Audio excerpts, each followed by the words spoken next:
Well, hello and welcome to this overcast day. Let me tilt you back for a minute and you'll be able to see what I mean. Today, the sky is just gray. There's actually a little bit of fog in the distance, and we would say that today it is overcast. It's February and the day is overcast. This is my least favorite kind of weather. It's about 1 degree right now, and things are starting to melt. There's no sunshine. It's not a happy day. You know how a sunny day can make you really, really happy? Well, an overcast day can make you a little bit sad. So that's your first word. That's your first new English vocabulary word for this lesson. An overcast day, a day with clouds in the sky and no sunshine. And I think I'll teach you about 4 more words in this lesson. A nice short English lesson on an overcast day. Hopefully this lesson makes you happy because the weather isn't making me super happy. Another word we would use to describe a day like this is dreary. When you say the day is dreary, it's a hard word to say, isn't it? Let me say it one more time. It's a dreary day. It means it's kind of dull and a little bit depressing. So let's again describe the opposite. If I go to the beach in July, the day is very vibrant. There's lots of sunshine and waves and fresh air, and I feel alive. But today is a little bit dreary. It's a day where you feel like just staying in the house and drinking a cup of coffee or a cup of hot chocolate, because outside it's just kind of dull and a little bit depressing, a little bit sad. So a dreary day, a day like this where it's overcast, using that word again, and it's just a little bit dull. Like if I look around, if I show you, even the colors of the barn seem a little bit subdued. It's not an exciting, vibrant day. It's just dreary. Sometimes we'll describe a day like this by just saying it's a blah day. Blah, B-L-A-H. It's a blah day. Again, this simply means it's just not exciting. By the way, this is an exciting day for me though, because I'm recording this on a day that is a holiday, and I'm actually having supper with all my kids tonight. They're all home from university. So even though the weather outside is kind of blah, my life is kind of exciting today. So blah, a day like this, it's kind of a blah day.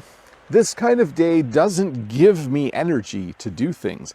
Although as soon as I thought this morning that it was a blah day, I quickly thought of 5 more words I could teach you. And then I was excited to come outside on this blah day to teach you an English lesson. So a blah day, a day that lacks excitement, a day that just isn't something that you look forward to. We would also probably call this a drab day. When you say something is drab, it means it lacks color and it lacks excitement. If I show you this area today, it certainly lacks color. If I was to show you this area in the summer, it would be vibrant and green. If you look behind me, it also is very, very drab. In fact, if you look at the grass is all brown. The trees have no leaves. Even the evergreen trees don't seem excitingly green today. They seem just a little bit drab. So here we are outside on a drab day, a day that certainly lacks color and lacks a bit of excitement. Even in the distance, if you look, you can see there's a yellow grain elevator there, and it doesn't even look very colorful today.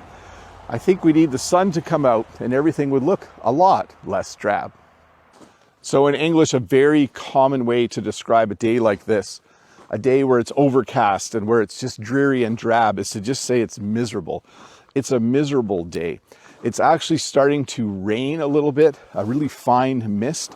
And I would just say, if I had to work outside today, I would say it's a miserable day to work outside. The weather is miserable. It's a miserable day. That's a hard word to say too, isn't it? Miserable. It's a miserable day. And it would not be a nice day to have to work outside.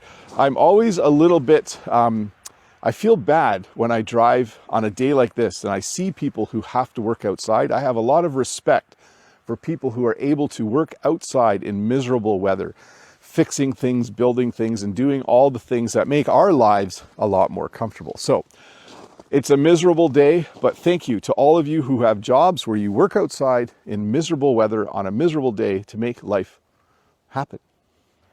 We might also describe today as a gloomy day.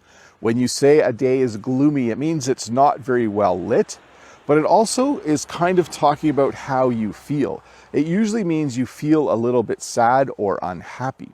So if I say today is a gloomy day, it means there's no sunshine.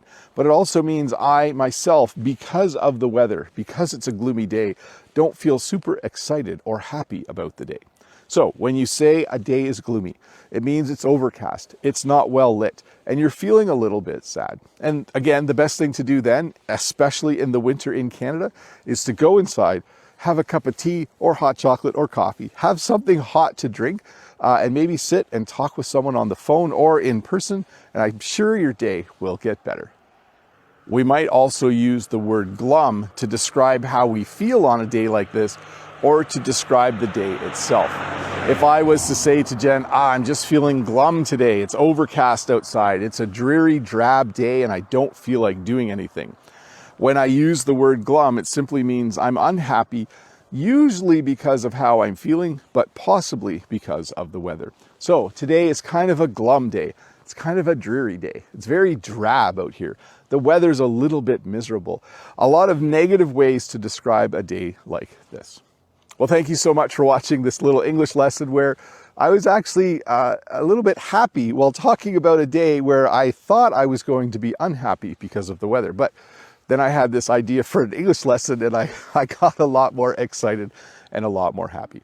Thanks for watching. If this is your first time here, don't forget to click that red subscribe button, give me a thumbs up, leave a comment, and I'll see you next week with another English lesson. Bye.